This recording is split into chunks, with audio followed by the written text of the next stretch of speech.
यो हो बहसको साथमा कामना सेवा विकास बैंक, प्रगतिको आधार कामना सेवासँगको कारोबार।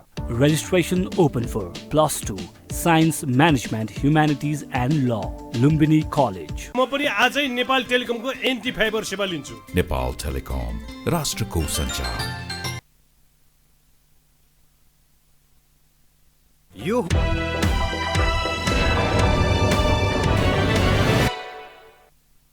नमस्कार, यो बहसमा म यहाँलाई हार्दिक स्वागत गर्दछु। जीवराम भण्डारी। आज यहाँहरू सामुन्ने उपस्थित हुनुहुन्छ डाक्टर माधव प्रसाद पाण्डे। उहाँ ज्योतिषी हुनुहुन्छ। नेपाल संस्कृत विश्वविद्यालयमा 22 वर्षदेखि प्राध्यापनरत हुनुहुन्छ। उहाँ सनातन विद्वत परिषद नेपालको उपाध्यक्ष हुनुहुन्छ। दक्षिण एसियाली ज्योतिष महासङ्घको पूर्व अध्यक्ष। उहाँसँग आज हामी विक्रम सम्वत 2078 विदा गर्दै भोलि बिहानको सूर्योदयसँगै नयाँ वर्ष 2079 वर्षमा प्रवेश गर्दैछौँ। विक्रम सम्वत 2078 साल हामी नेपालीका लागि सुखद रहेन। त आम जिज्ञासा हुन सक्छ, हामी पूर्वीय संस्कृति, मान्यता, परम्परा, मूल्य यस्ता कुरालाई हामी एउटा आदर्शको रूपमा मान्छौँ। हामी सनातनी पनि हौँ। त ज्योतिष विद्याले हाम्रो यो 79 साल कस्तो बित्ला, के विगतको जस्तै पीडादायी हुनेछ कि के होला? यसकारण कि विक्रम सम्वत 2078 निरन्तर तनावको स्थिति रह्यो, राजनीतिक अस्थिरता कायम रह्यो, देशका आम मानिसले दुःख पाए, रोग व्याधि रह्यो, गरिब र धनी बीचको त्यो दूरी पनि बढिरह्यो, राजनीतिक तनाव निरन्तर बढोत्तरीमा रहिरह्यो। त आज म उहाँसँग यही वरिपरि विक्रम सम्वत 2079 नेपाली जनका लागि, नेपाल देशका लागि कस्तो रहला, ज्योतिष विद्याले के भन्छ? किनभने यो ज्योतिष विद्या उप मानिसहरूका अनेकौँ बहस छलफल, अनेकौँ खाले चर्चा परिचर्चा नेपाली समाजमा हुने गर्छ।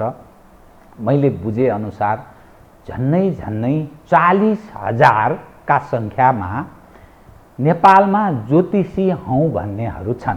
तर त्यो ज्ञानका हिसाबले भन्दा एकजनाले ब्लन्टली मसँग भन्दै हुनुहुन्थ्यो, 98% ज्योतिषी हौँ भन्ने फट्याइ गर्छन्, 2% चाहिँ ज्ञानका हिसाबले सबै हिसाबले विज्ञ छन्, यसरी बुझ्नुपर्छ भन्नुहुन्थ्यो।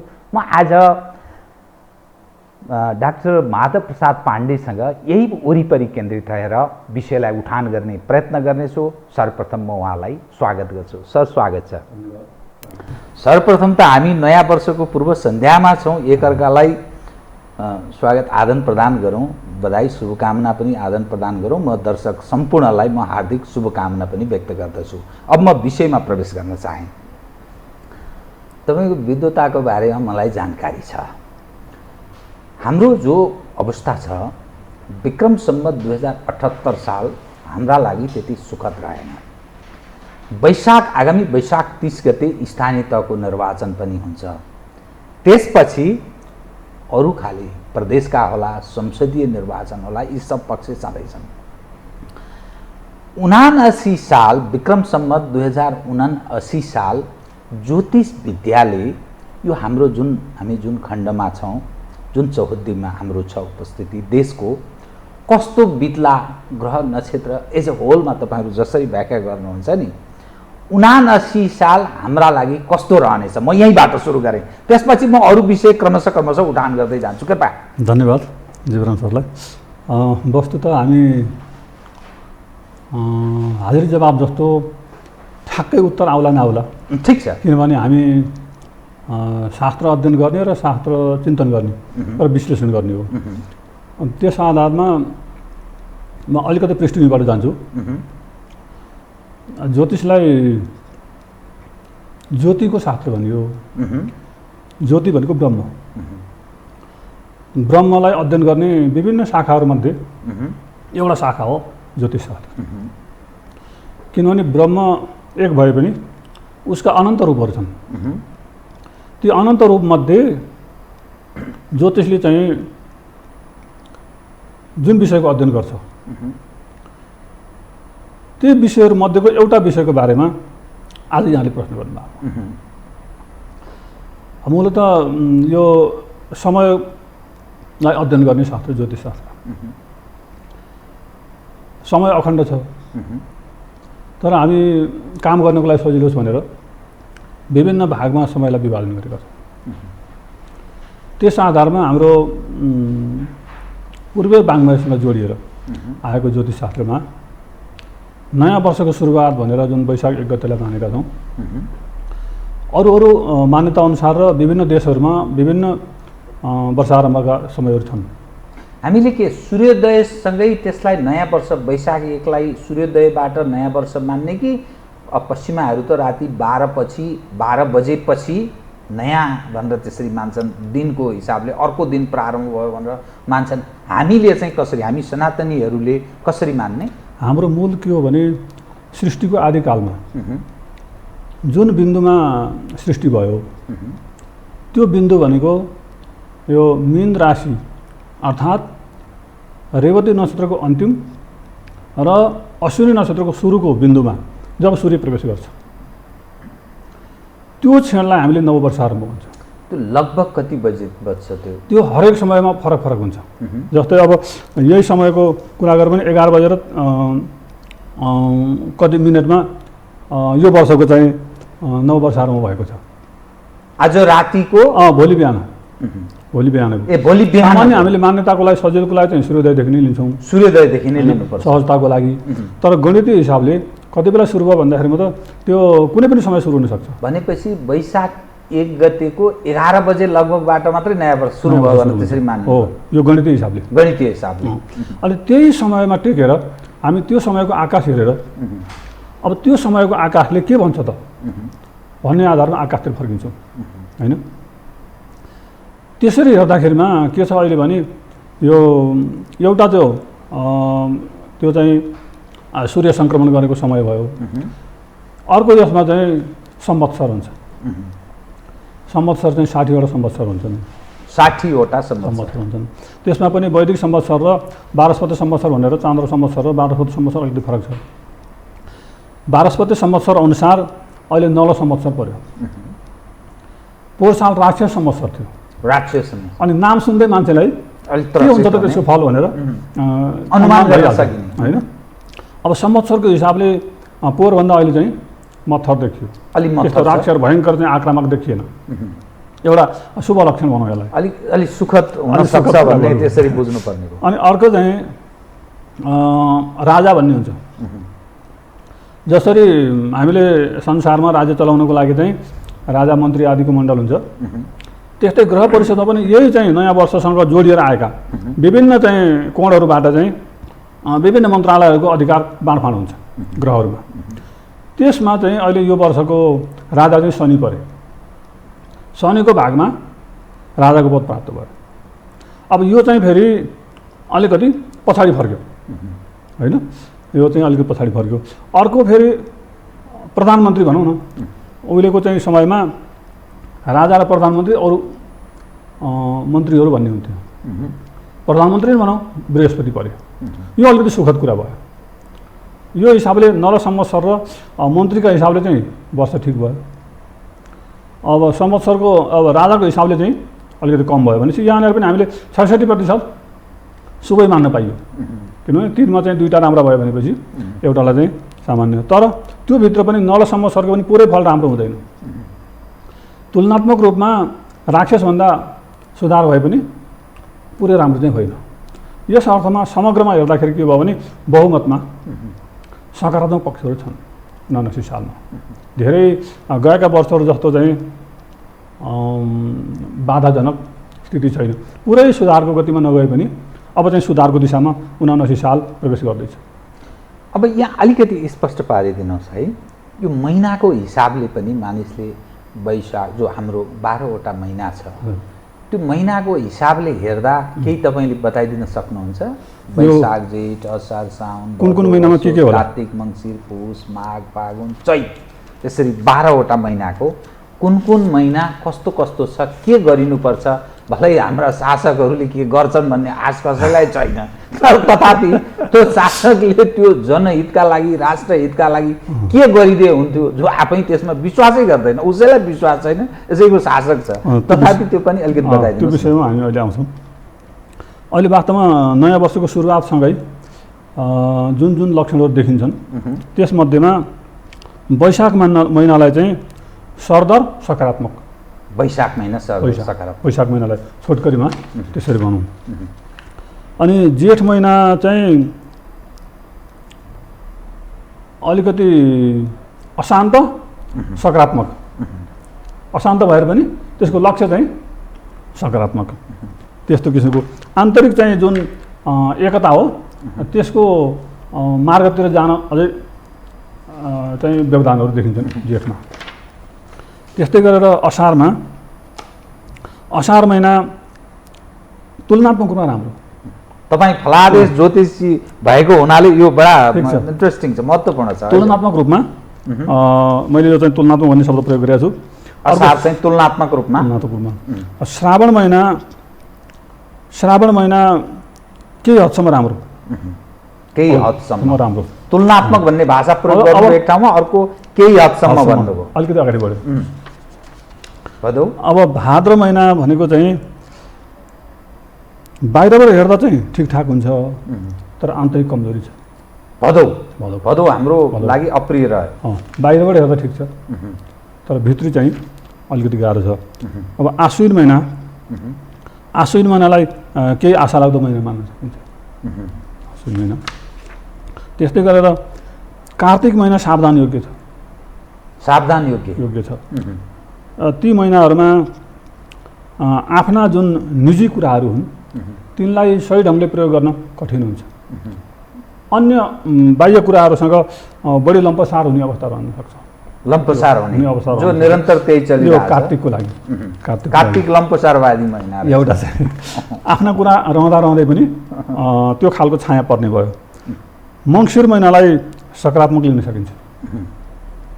मङ्सिर महिना अलिकति केही आशा लाग्दो खालको देखिन्छ।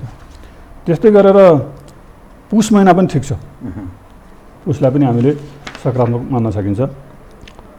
माघमा सबै कुरा अनुकूल हुन्छ, तर जसले जिम्मा लिएर काम गर्ने हो त्यो पक्ष फितल हुन्छ, अर्थात् गैर जिम्मेवार हुन्छ। शासक सही ढङ्गले मार्गदर्शन गरे अनुसार अगाडि बढ्न उसलाई चाहिँ सजिलो छैन, गडबड आउँछ, उसकै कमजोरी हो होइन। ऊ आफू चाहिँ सबल नहुन सक्छ, तर परिस्थिति अनुकूल हुन्छ, तैपनि त्यो अनुकूल परिस्थितिलाई सही ढङ्गले प्रयोग गर्न कठिन छ।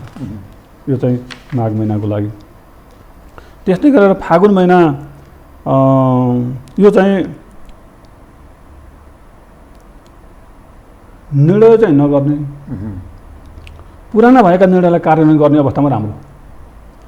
निर्णय गऱ्यो भने त्यो निर्णयमा चाहिँ गडबड हुन्छ, नयाँ निर्णय गर्ने चाहिँ फागुन हुँदैन, अरू कुरा ठिक छ। र चैत्र महिना सम्पूर्णतया अरूमा आश्रित रहन्छ। फल्नाले यति उसले यति सहयोग गर्यो भन्ने कुरामा चाहिँ मक्ख रहने खालको महिना रहने भयो। अब अर्को सालको चाहिँ यस्तो छ। अब मलाई यहाँले एउटा बताइदिनुहोस् त, यो दर्शकको जिज्ञासा रहने गर्छ, कुनै उथल पुथलको सम्भावना देख्नुहुन्छ विक्रम सम्वत 2079 साल यो राजनीतिक प्रशासनिक हिसाबले? किनभने हामी कहाँ एकदम मानिसमा जन असन्तुष्टि पनि बेग्र भयानक देखिन्छ। शासकहरू चुनावको तयारीमा छन्, वैशाख 30मा स्थानीय तहको चुनाव, सम्भवतः त्यसपछि प्रदेशको संसदीय चुनाव पनि सायद 79मै गर्न पनि सक्छन् या अलिकति लम्ब्याउन पनि सक्लान्। त यो दृश्यका माझमा हेर्दा कुनै त्यस्तो उथल पुथल या सहज ढङ्गले राजनीतिक प्रक्रिया अघि बढ्छ के देखिन्छ? यसमा के छ भने अति 4 गते जीवे बकरी भूते शनिश्चरे हाहा भूतम जगत सर्वम नरमुण्ड युतामही। त्यो संस्कृत अलिक बुझाइदिनु, राम्रो ज्ञान राख्दै। जब बृहस्पति अति 4 हुन्छ भनेको तीव्र गति, पहिले अगाडि बढ्यो, फेरि पछाडि आयो, फेरि अगाडि बढ्यो, पछाडि आयो, धेरै पटक चाहिँ उसको गति हेरफेर भयो बृहस्पतिको भने त्यो चाहिँ नराम्रो मानिन्छ। त्यस्तै गरेर यदि शनिश्चर बकरी भयो भने त्यसलाई नराम्रो मानिन्छ। गएका सालहरूमा 76 पछि 77 78 का सालहरू त्यस्तरी बिते। शनि र बृहस्पतिको स्थिति त्यस्तै थियो। त्यस भएर ती परिस्थिति हामीले भोगिसक्यौँ। तर अबको अवस्था के छ भने बृहस्पतिको त्यस्तो स्थिति छैन। बृहस्पति र शनिलाई ठुलो भूमिकामा राखिएको छ।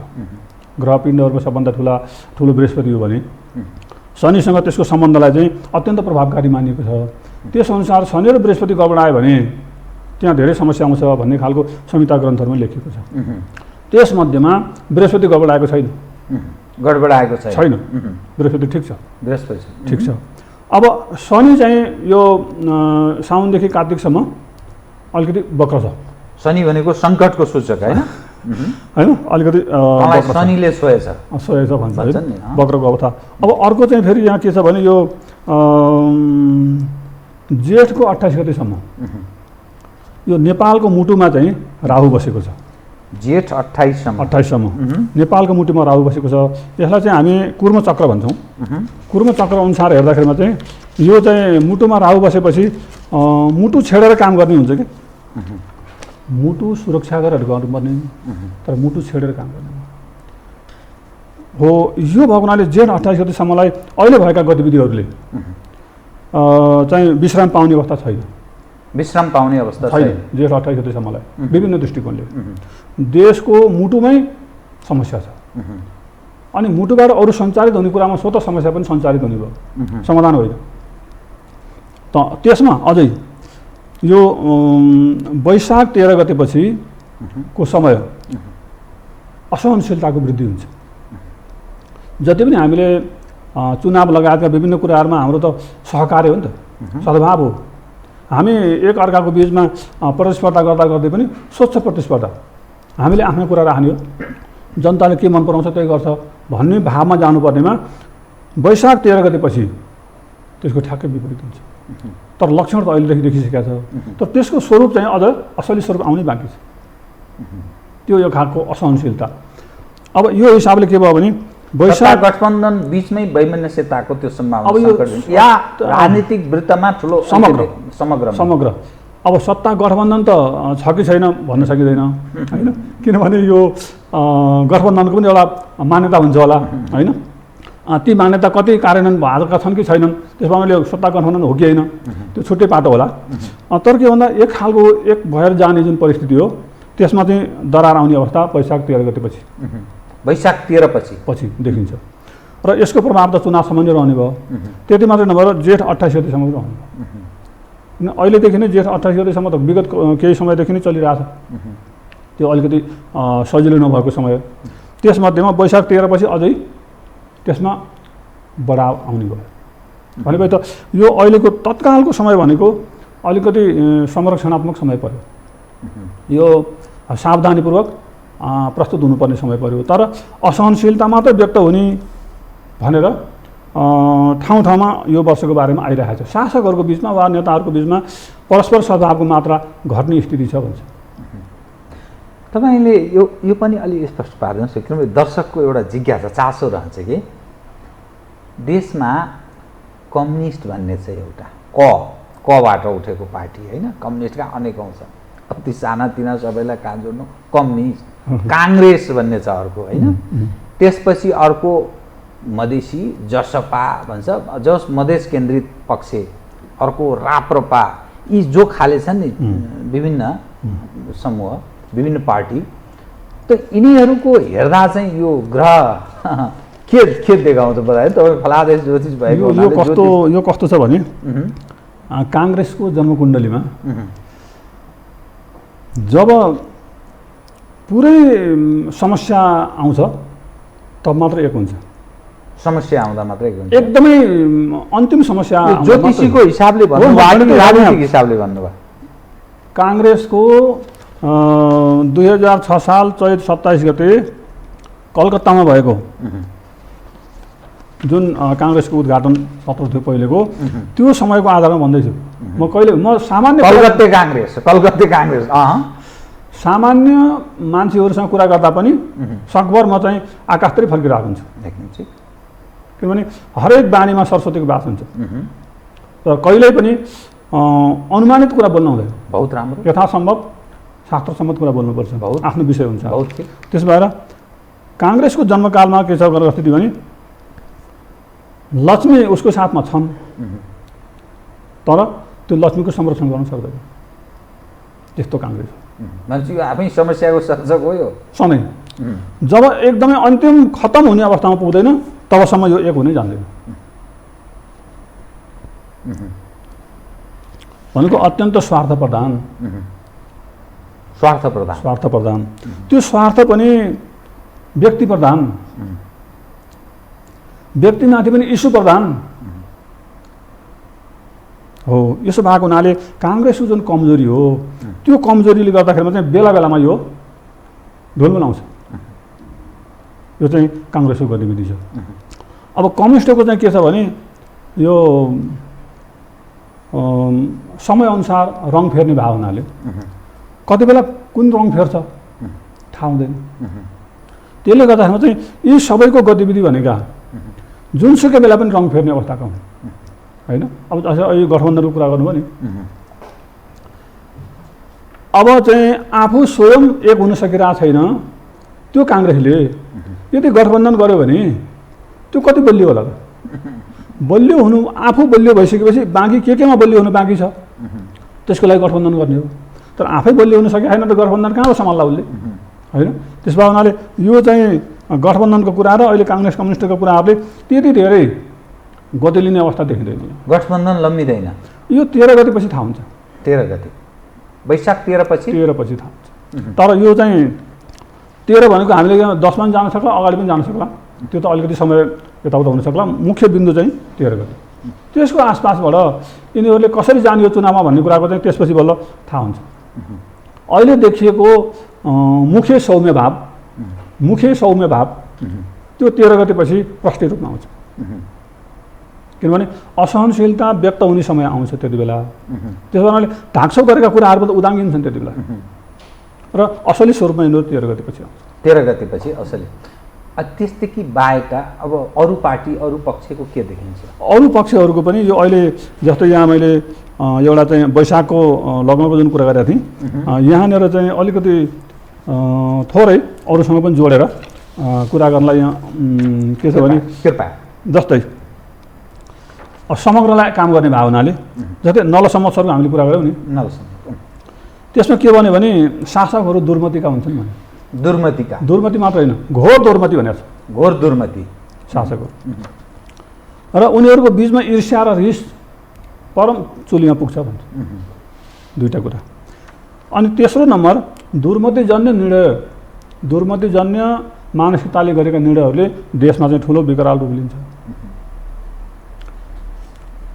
अब यो चाहिँ त्यसपछि अरू चाहिँ हावाहुरी बतास तुफान यो प्राकृतिक कुरा पनि त्यसमा सँगै आउँछन्। अनि अब युद्ध उपद्रव दङ्गा आपसमा असहमतिले जन्माउने कुरा हुन्, यी चाहिँ समग्रमा प्रभाव पार्ने कुरा भयो। अब अर्को कुरा छ चाहिँ प्राकृतिक हिसाबले हेर्दा आपूर्तिमा बाधा र राजनीतिमा चाहिँ समस्या, मानव प्रतिकूल वातावरणको सृजना यो चाहिँ एउटा नकारात्मकमा आएछ। अब अर्को कुरा के छ भने यो वर्षको मन्त्री चाहिँ कृषि मन्त्री चाहिँ सूर्य हो। हामीले यो मन्त्रीको कुरा गरौँ नि, कृषि मन्त्री चाहिँ सूर्य हो। सूर्यले गर्दाखेरि कृषि मन्त्रीले गर्दा के भयो भने अनावश्यक भण्डारण गर्ने, बजारमा चाहिदियो अनि स्वार्थछुट्ट मान्छेहरूले अनावश्यक भण्डारण गर्ने, यो समस्या चाहिँ एउटा जटिल रूपमा आउँछ भने। त्यसो हुने बित्तिकै त सामान्य मान्छेलाई समस्या परिहाल्यो होइन। त यसले के विद्रोहको रूप लिन सक्छ? अब यो कस्तो भने चाहिँ जति बेला हामीले सही काम गर्नुपर्ने थियो त्यति बेला गलत काम गऱ्यो भने त्यसको रिजल्ट त्यति बेला होइन पछि आउन सक्छ। त्यही भोग्दैछौँ हामी अहिले। अब अर्को छ अर्थमन्त्री चाहिँ शनि हो यस वर्ष, राजा पनि शनि हो र अर्थको विभाग पनि शनि। शनिले दुईवटा मन्त्रालय सम्हाल्यो, अर्थ मन्त्रालय र राजाको पद। त्यसो भए हुनाले के भन्छ भने अर्थ बजारमा धनको कमी हुन्छ, जुन अहिले देखिसक्यो। त्यो त पूर्वदेखि नै देखिहाल्छ। अर्थ बजारमा धनको कमी हुन्छ जसले गर्दा धनीहरू रोग र शोकले पीडित हुन्छ। धनीहरू रोग र शोकले पीडित हुनेछन्। व्यापारी र कृषकहरूलाई पनि समस्या पर्छ। त्यस्तै गरेर पेयजलमा समस्या हुन्छ। मङ्गल चाहिँ पानीको स्वामी हो यस वर्षको। मङ्गल भनेको शुष्क ग्रह मानिन्छ, पेयजलको कमी हुन्छ। त्यस्तै गरेर जनतामा कष्ट हुन्छ, वर्षामा कमी हुन्छ। अनि अर्को खनिज मन्त्री पनि शनि नै हो, 3टा मन्त्रालय पायो उसले। जो खनिज पदार्थ जस्तै सिसा, पित्तल, फलाम, ऊनी वस्त्र, पेट्रोलियम आदि खनिज पदार्थहरू यसको मूल्यमा वृद्धि हुन्छ। अब भनेको यो रोकिनेवाला छैन भन्ने भयो यसको अर्थ चाहिँ। त्यस्तै गरेर सत्ता परिवर्तन हुन्छ। अहिले सत्ता परिवर्तन भन्यो। सत्ता परिवर्तन राजनीतिक मतभेद दुईटा कुरामा।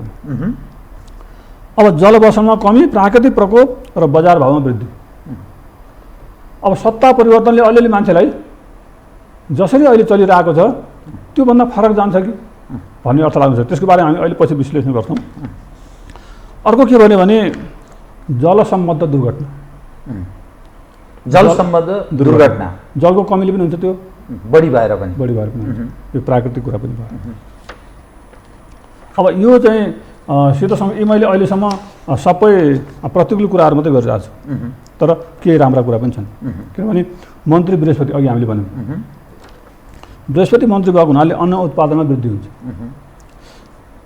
वर्षा हुन्छ, त्यसो भएपछि प्रसन्नता बढ्ने भयो, उत्तम वर्षा, प्रशस्त खाद्यान्न उत्पादन हुन्छ। अब धार्मिक गतिविधि बढ्छ, त्योसँग जोडिएर अरू थुप्रै कुरा आउँछ। मैले सूत्रात्मक रूपमा यहाँ भनेको हरेक कुरालाई हामीले व्याख्या गर्न सक्छौँ अहिले। त्यस्तै गरी भौतिक सुखमा वृद्धि र अब अर्को कुरा चाहिँ सीमा अतिक्रमणसँग जोडिएका समस्याहरू समाधान हुन्छ। यो कुरो भन्यो। यो चाहिँ रक्षा मन्त्री बुध हो, त्यसमा हुनाले सीमा अतिक्रमणसँग जोडिएका कुराहरू समाधान हुन्छ। तर त्यो कसरी समाधान हुन्छ, कहाँ घाटा नाफा हुन्छ त्यो छुट्टै पाटो हो, तर कमसेकम ल यो बिन्दुमा पुग्यो है भन्ने अवस्थातिर अहिले रोकिएको अवस्था छ भने अब गति लिने अवस्था आउँछ।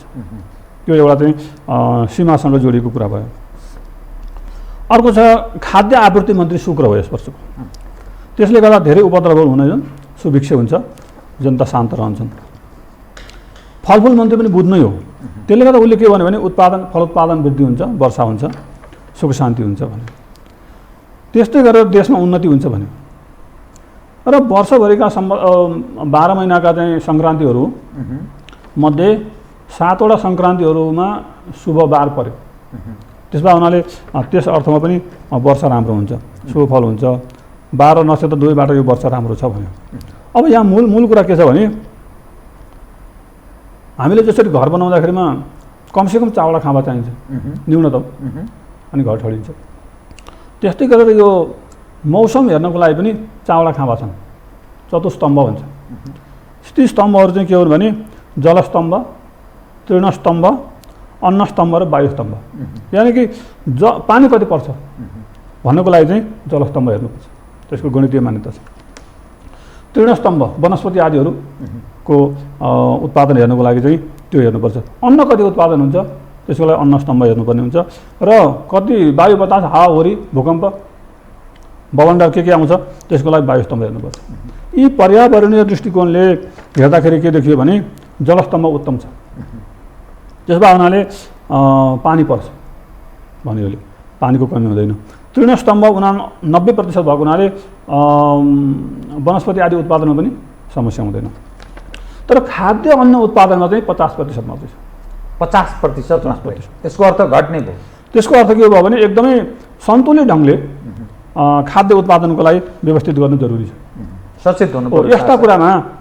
यी हामीले नयाँ वर्षमा जुन कुराको बारेमा कुरा गरिरहेका छौँ, यो सत्तामा रहेका चाहिँ आधिकारिक व्यक्तिहरूले यस्ता कुरालाई लिएर अब हामी कहाँनिर समस्यामा छौँ ख्याल गरेर सचेत कसरी समाधान गर्ने भन्नको लागि हो यो। यहाँले जति जवाफ दिनुभयो नि त्यसमा अलिकति केही विरोधाभास जस्तो लाग्यो। भन्छु त्यसको म बिचमा भन्छु अहिले, त्यो अब निष्कर्षमा आउँछ त्यो। त्यस्तै गरी वायुस्तम्भ जम्मा 33% छ भनेको हावाहुरी, बवण्डर यसको मात्रा बढी हुने देखियो। यसको अर्थ के हो भने हावाहुरीको समस्या बढी हुने र पानीको समस्या पनि बढी हुने, दुईवटा कुरा हो। वनस्पति ठिकसँग के अरे हाम्रो चाहिँ यो वायुस्तम्भ ठिक चल्यो भने त्यसको मात्रा ठिक चल्ने भयो। कम हुने बित्तिकै त्यसको मात्रा पुगेन, अब गडबड हुन्छ, आधा घैँटो हल्लिने भयो। अब यसरी समग्रमा हेर्दाखेरिमा के भयो भने लगभग धेरै हदसम्म चाहिँ राम्रो छ भन्ने बुझियो। वर्षाको दृष्टिकोणले र सुविक्षाको दृष्टिकोणले पनि राम्रो छ। तर अब यहाँ के छ भने हामीले कमसेकम यो मैले यो तयार गर्दाखेरिमा चाहिँ 18 देखि 28वटा चाहिँ शीर्षकहरूमा गणित गरेर निकालेको हो। त्यसमा उहाँले बिचमा चाहिँ के हुन्छ भने अर्थात् यो जो तपाईँ भनिरहनु भएको छ यो विज्ञानमा चाहिँ वैज्ञानिक यो चाहिँ शास्त्रसम्मत भन्नुपर्छ। शास्त्रसम्मत छ। हामीले के गर्नु पर्यो भने अहिलेको चलेको चाहिँ विज्ञान हो, विज्ञान मात्र। हाम्रो चाहिँ सुपर विज्ञान त्यसलाई पनि सुपरसिड गर्ने हैन। अब हो त्यसमा चाहिँ हामीले सैद्धान्तिक आधारमा जे कुराहरू भनिएका छन् वर्षभरिलाई चाहिँ कस्तो प्रकृतिको समय जाला भन्नको लागि जुन सिद्धान्त तयार भएको छ गणित गर्नुको लागि त्यो सिद्धान्तहरू कमसेकम 18 देखि 28वटा सिद्धान्तहरूको आधारमा गणना गरेर निकालियो। निकाल्दा के देखियो भने अनुकूल र प्रतिकूल पक्षको चाहिँ समानान्तर देखियो। अघि सरले भन्नुभयो नि यहाँ चाहिँ दुईटामा विरोध देखियो भनेर हो, विरोधाभास अब देखियो। त्यसमा चाहिँ मात्रा कसको बढी हुन्छ त्यसको आधारमा फल दिने हो हैन। आखिर प्रतिस्पर्धामा त एक नम्बरले जित्नु त पुगिहाल्यो हैन। हो मात्रा हेर्दाखेरि चाहिँ तुलनात्मक रूपमा सकारात्मक छ, सकारात्मक छ। यद्यपि चाहिँ त्यो बराबरै छ तर तुलनात्मक रूपमा सकारात्मक छ। त्यस अर्थमा अघि भनिएका कुराहरूमा कतिपय चाहिँ नराम्रा कुराहरूको मात्रा घट्ने भयो, राम्रा कुराको मात्रा पनि घट्ने भयो अनि एउटा अनुपातमा आउने भयो। यसरी हामीले यो 79 साललाई स्वागत गर्दैछौँ। अब म तपाईँसँग नि तपाईँले शास्त्र सम्मत भन्नुभयो जे जसरी यहाँहरू व्याख्या गर्नुहुन्छ सुनाउनुहुन्छ नि त्यो नयाँ पुस्ता जो साइन्सका विद्यार्थी छन्, इन्फर्मेसन र टेक्नोलोजीसँग एकदम निकट रहेका नयाँ पुस्ता छन् त्यसले त्यो विश्वास गर्ने आधार के बताइदिनुहोस् त। यसमा के छ भने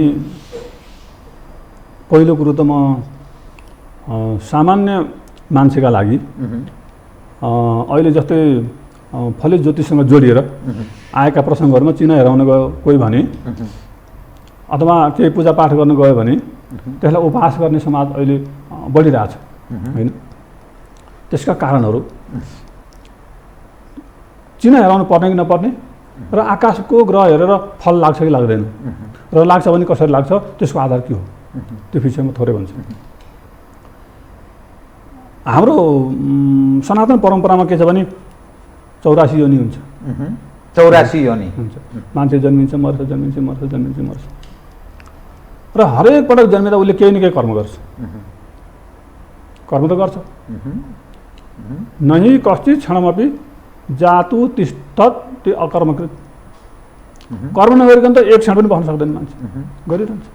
भनेपछि कर्म गरेपछि फल आइहाल्छ, फल आएपछि परिणति भोग्नुपर्छ। हरेक जन्ममा हामीले गरेका कर्महरूको चाहिँ परिणति सञ्चित भएर बसेको हुन्छ। सिस्टमले सञ्चित गर्छ। केही चाहिँ तत्काल हामी भोग्छौँ। दुईटा पक्ष भयो।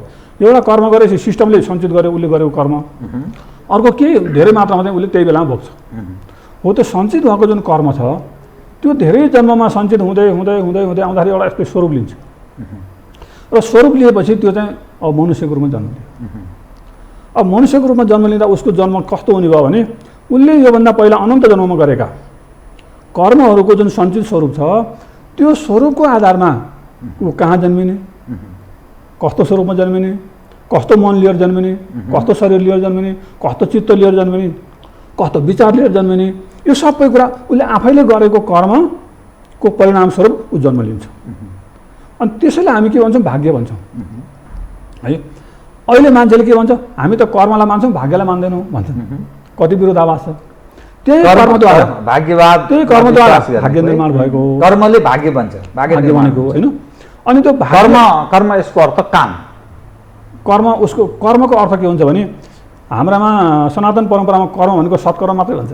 सत्कर्म कर्म भनेको सत्कर्म मात्रै। कुकर्मलाई कर्म अधोगतिमा गयो त्यो पनि कर्मै हो। त्यो गर्यो भने त्यो अनुसारको अधोगतिमा जान्छ।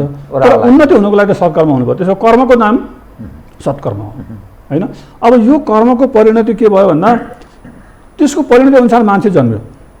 अब यो चिनाहरू के थाहा भने त त्यसो भन्दाखेरिमा आकाशमा जति बेला मान्छे जन्मिने हो कति बेला जन्मिन्छ भन्दा जति बेला उसले अहिलेसम्म गरेका कर्महरूको फल ठ्याक्कै देखिन्छ त्यति बेला आकाशमा ग्रहहरू हुँदाखेरि जन्मिन्छ, हामीले चाहेर हुँदैन। जति बेला कर्मको आधारमा उस जन्मिन्छ, कर्मको आधारमा जन्मिन्छ।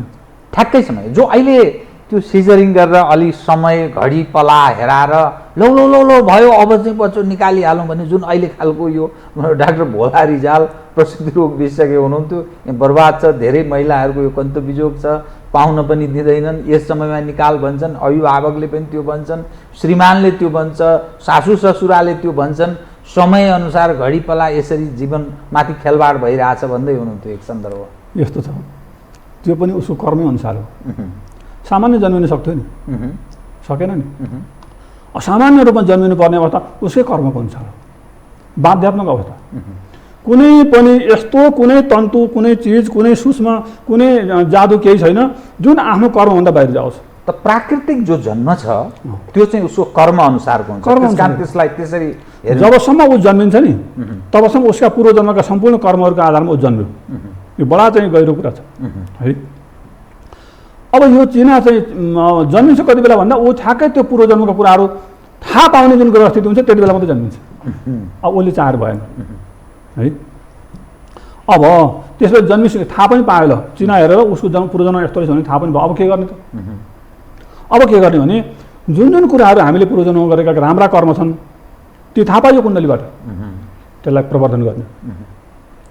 जुन जुन कुरा कमजोर देखियो, ओ यहाँनिर चाहिँ कमजोरी रहेछ, हो त्यो कुरालाई हटाउँदै जाने।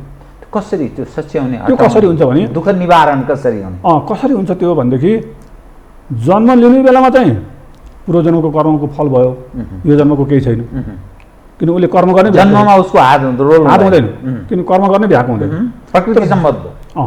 जन्मिसकेपछि त यो कुण्डलीबाट चाहिँ मेरा यी जीवनका यी पक्षहरू कमजोर छन्, म अनावश्यक दुःख अनुभव गर्छु, कसैप्रति सहनशील हुन सक्दिनँ, हरेक कुरामा अरूलाई मात्रै गाली गर्छु, आफू केही कर्म गर्दिनँ, अल्छी छु, केही कर्म गरेर पनि भोलि गरौँला नि भन्छु, त्यो कमजोरी भयो। त्यो थाहा पायो कुण्डलीबाट। तपाईँ निष्क्रिय हुँदैछ, तपाईँको मन निष्क्रिय हुँदैछ, तपाईँको कर्म चाहिँ सत्कर्मतिर गइरहेको छैन भन्ने कुरा कुण्डलीबाट थाहा पाएपछि यो तपाईँको कमजोरी भयो। यो कर्म तपाईँ जसरी कुण्डलीमा लेखिएको छ पूर्वजन्म अनुसार त्यस्तै जानुभयो भने अर्को जन्ममा अझै तल झर्नुहुन्छ। तर त्यो थाहा पाएपछि त्यसलाई घटाउनुहोस्, त्यसलाई घटाउनको लागि सक्रियता जनाउनुहोस्। मेरो यो कमजोरी रहेछ, यसलाई मैले घटाउनुपर्छ भनेर सक्रियता बढाउनुहोस्, सत्सङ्ग गर्नुहोस्, क्रियाशील रहन के गर्नुपर्छ, तात्कालिक माहौलमा के सुविधा छ त्यसलाई प्रयोग गर्नुहोस्।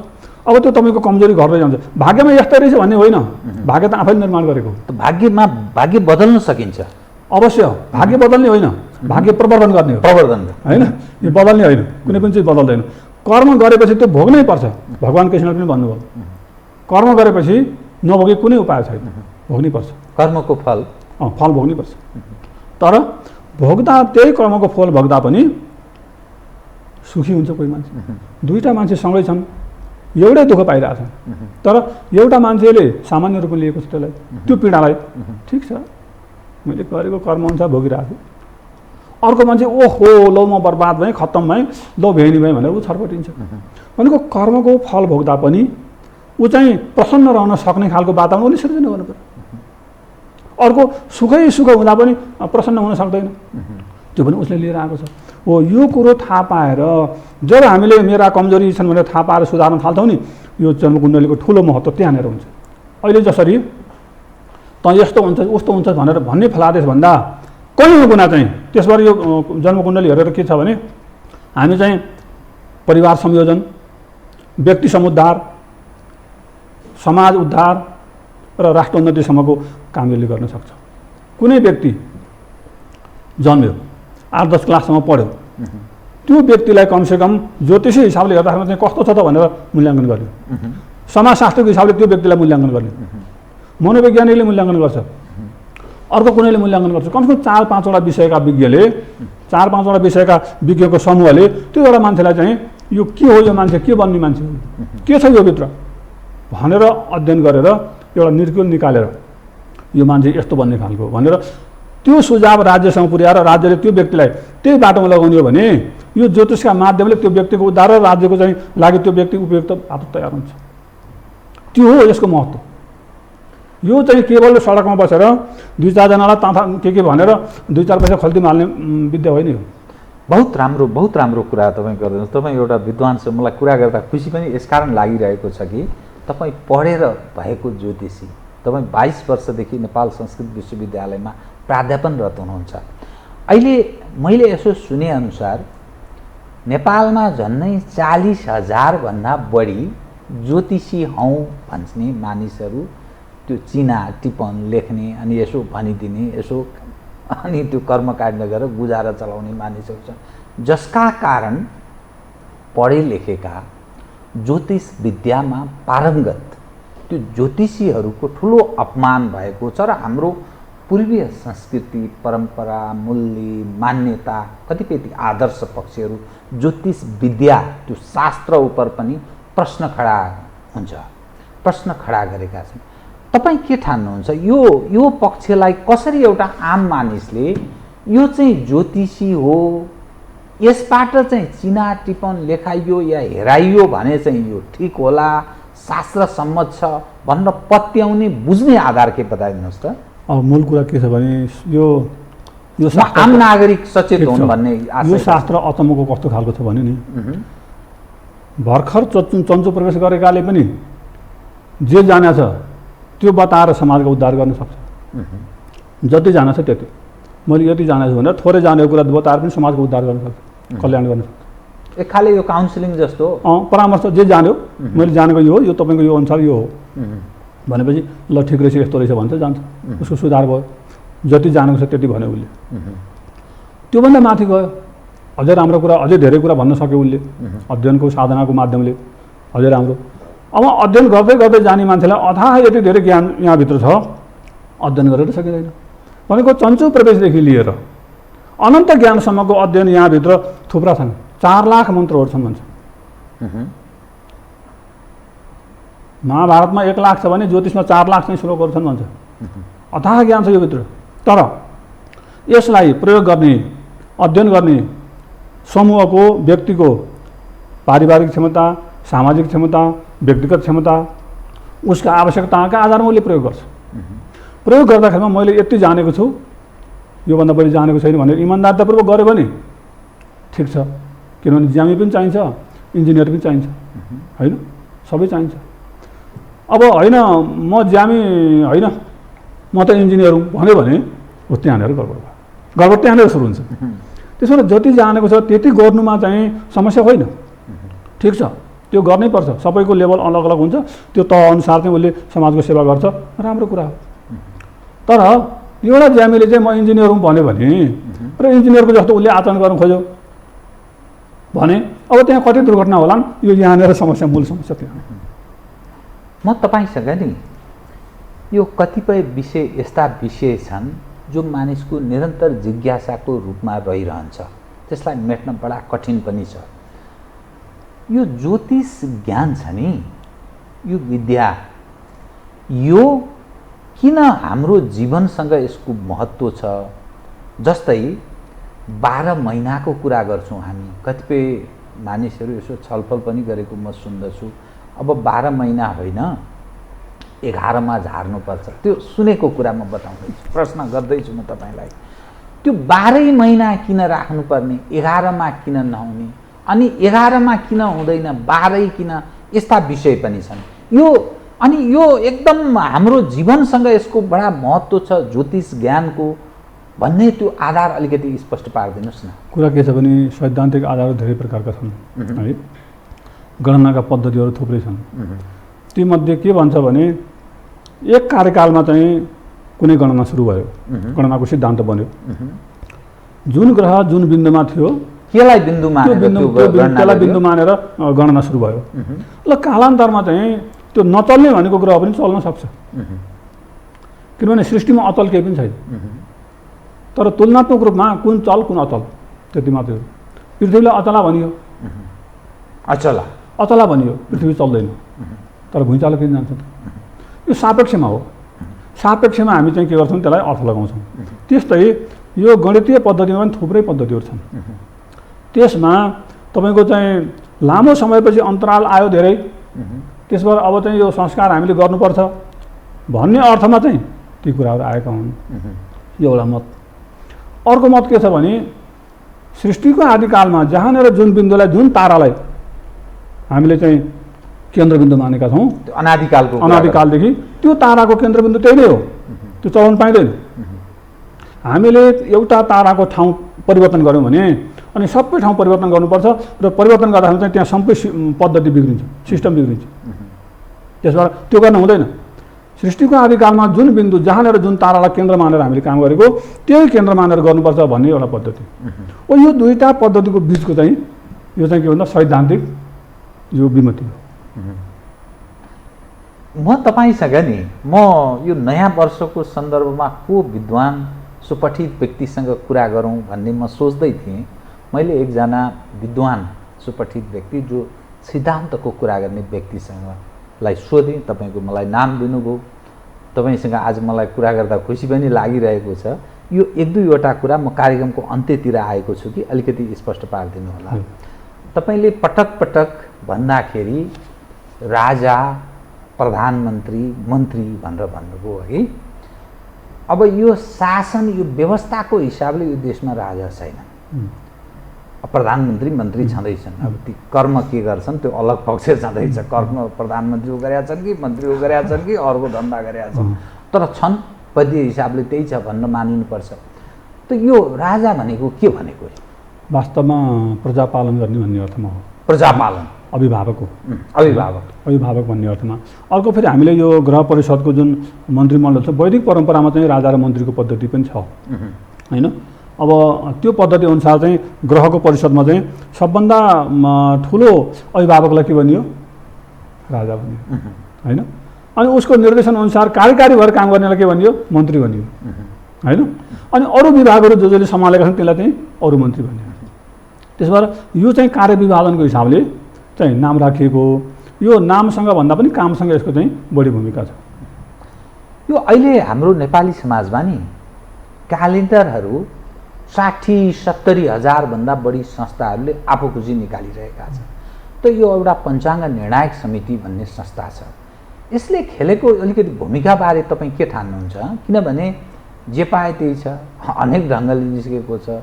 यो जुन कन्तुबिजुको अवस्था देखिन्छ नि, छताछुल्ल, यो यसलाई चाहिँ कसरी हेर्नुहुन्छ? मूल कुरा हामी चाहिँ हाम्रो मूल परम्पराबाट जति विचलन हुँदै आएका छौँ, हाम्रो लक्ष्य के छ भने त्यो विचलन कम होस्।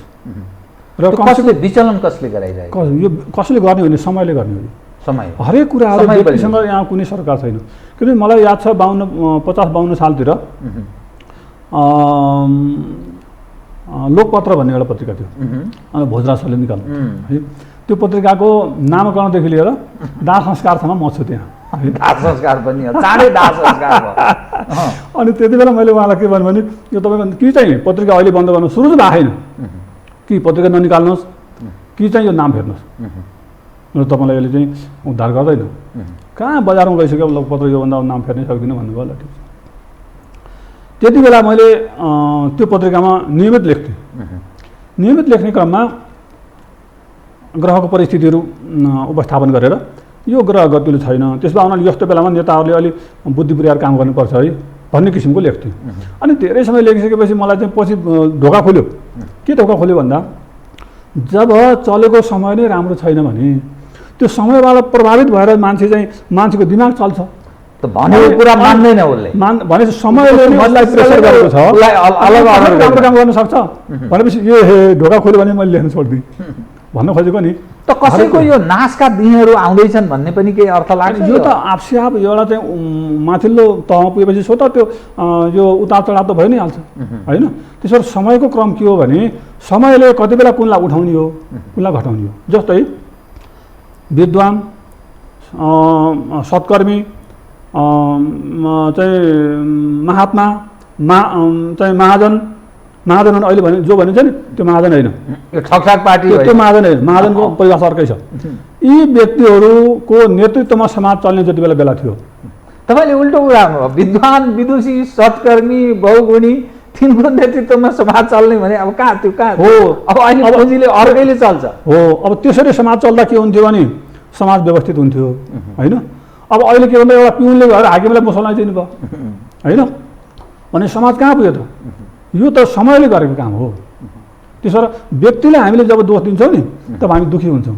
अनि हामी सुखी हुने उपाय खोज्नु पऱ्यो। के खोज्ने त भन्दा समय नि अहिले यस्तो छ, त्यस भएर समयको अनुसार मान्छेको मति यस्तो बन्यो र त्यही अनुसार उसले कर्म गर्यो र परिणति हामी त्यो अनुसार भोग्दैछौँ। सुख भनेको के? एकदम आनन्दले यसै उपर खुट्टी लाएर म बडा राम्रो भएँ, बडा धनी छु, बडा म विद्वान छु भनेर बस्ने त्यो सुख हो कि अथवा जो तपाईँले अघि अलिक अलग ढङ्गले व्याख्या गर्नुभयो नि, सुख केलाई मान्ने? वास्तवमा सुख बाहिरी सुख चाहिँ सुख होइन, बाहिरी सुख आन्तरिक सुख हो। हुनसक्छ ऊ सडकमा सुतिरहेको होला, त मोक्षसम्म पुग्ने पथ हो। अब यस्तो छ, मोक्ष भन्ने कुरो एकैचोटि मोक्षको कुरा हुँदैन, सधैँ मोक्ष हुनुपर्छ। जस्तै हामीले मरेपछि मुक्ति हुने भन्छौँ नि, त्यो मरेपछि मुक्ति हुने कुरो त छँदै छ, तर हरेक क्षणमा हामी मुक्त हुन सक्नुपर्छ। हामी कुराकानी गर्दैछौँ, यही बिचमा हामी कुराकानी गरेकै माध्यमबाट हामी चाहिँ प्रसन्न हुन सक्नु पऱ्यो। हामी जे कर्म गर्दैछौँ त्यही कर्म मार्फत हामी प्रसन्न हुन सक्नु पऱ्यो। त्यो प्रसन्न हुनको लागि के चाहियो भने कर्म चाहिँ मेरो दायित्व हो, त्यो मैले गर्नै पर्छ।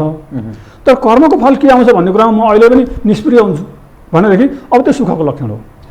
अब म कार्यक्रमको ठिक अन्त्यमा यो एउटा आम जिज्ञासा, पश्चिमाहरू र हामी पूर्वीय, खास गरी हामी सनातनीहरू, हिन्दू धर्मावलम्बीहरू, बौद्ध मार्गीहरू, ओमकार परिवार, जो हामी विक्रम सम्वतमा विश्वास गर्छौँ, वैशाखदेखि चैतसम्मलाई हामी 12वटा महिना मान्छौँ, उनीहरू जनवरीदेखि मान्छन्। त यो फरक भेद के कारण हो? हामीले हाम्रो सृष्टिको आदिकालको जुन बिन्दु हो त्यो बिन्दुलाई लिएर हाम्रो गणना छ। त्यस आधारमा हाम्रो यो नयाँ वर्षको सुरुवात हुन्छ। गणितीय आधारमा हामी पुराना छौँ, गणितीय आधारमा हाम्रो चाहिँ यो प्रमाण छ। गणितीय आधारमा, आकाशीय गणनाका आधारमा हाम्रो नयाँ वर्षको सुरुवात हो यो, होइन? अब अरू विभिन्न ठाउँमा विभिन्न सामाजिक मान्यता, राजनीतिक मान्यता, त्यहाँको आवश्यकता, यी विभिन्न कुराहरूको आधारमा चाहिँ नयाँ वर्ष सुरु हुन्छ। तर मूलतः चाहिँ नयाँ वर्षको सुरुवात विश्वभरिको लागि चाहिँ यही चाहिँ हाम्रो मनाउने गरेको नयाँ वर्ष नै हो, जुन गणितीय र सृष्टिको आदिकालदेखि चलेको बिन्दुलाई हामी आधार मान्छौँ। हस्, म तपाईँसँग अरू पनि विषय कुरा गर्न चाहन्थेँ, तर समयले अब हामीलाई यतिसम्म, समय बलवान छ हामीले भन्यौँ नि, त्यो समय बलियो छ, यतिसम्म समयले साथ दियो, कार्यक्रममा आइदिनु भयो, बहुत धन्यवाद छ यहाँलाई। बहुत बहुत धन्यवाद। मैले धेरै पटक नाम चाहिँ यहाँको सुने, कार्यक्रम पनि हेर्थेँ, तर संयोगले आजै सायद जुरेछ। धेरै धेरै धन्यवाद, शुभकामना नयाँ वर्षको लागि। आदरणीय दर्शकवृन्द, उहाँ हुनुहुन्थ्यो डाक्टर माधव प्रसाद पाण्डे, ज्योतिषी। उहाँ सनातन विद्वत परिषदको उपाध्यक्ष हुनुहुन्छ र नेपाल संस्कृत विश्वविद्यालयमा विगत 22 वर्षदेखि प्राध्यापनरत। म सहित मेरो सम्पूर्ण युनिटलाई कार्यक्रमबाट बिदा दिनुहोस्, तर यो हो टेलिभिजन, हेर्दै रहनुहोला। नमस्कार।